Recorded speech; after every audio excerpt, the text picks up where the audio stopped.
the woman was having an affair, when suddenly the door handle turned. Both froze in terror.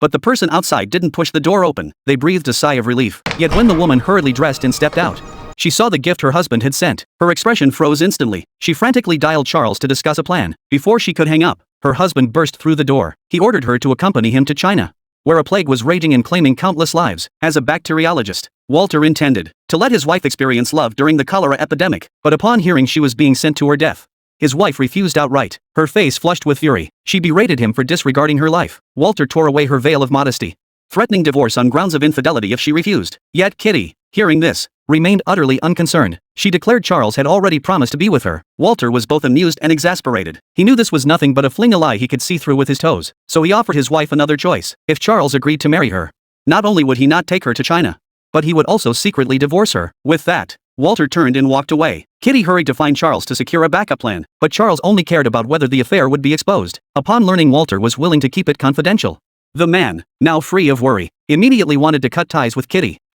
I know, Dorothy, nothing in the world would induce her to divorce me.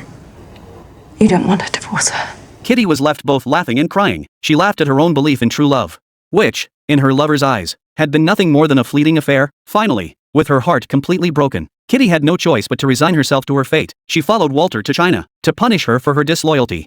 Walter refused to take the ship and insisted on traveling overland. After nearly 15 days of enduring mosquito bites and sleeping under the open sky, they arrived at a dilapidated wooden cabin. The interior was in utter disarray, and upon a yellowed sheet sat an utterly creepy little doll. I wouldn't touch that if I was you. They may have died in that bed. This can be your room. That night, a man named Will entered to greet them. He was the missionary stationed there. After briefly explaining their current situation, Kitty was horrified by the scene described. She went to the window for fresh air, but Walter followed, telling her that if she was afraid, he could give her a cholera vaccine first. Will you be doing yourself? No, I don't think so.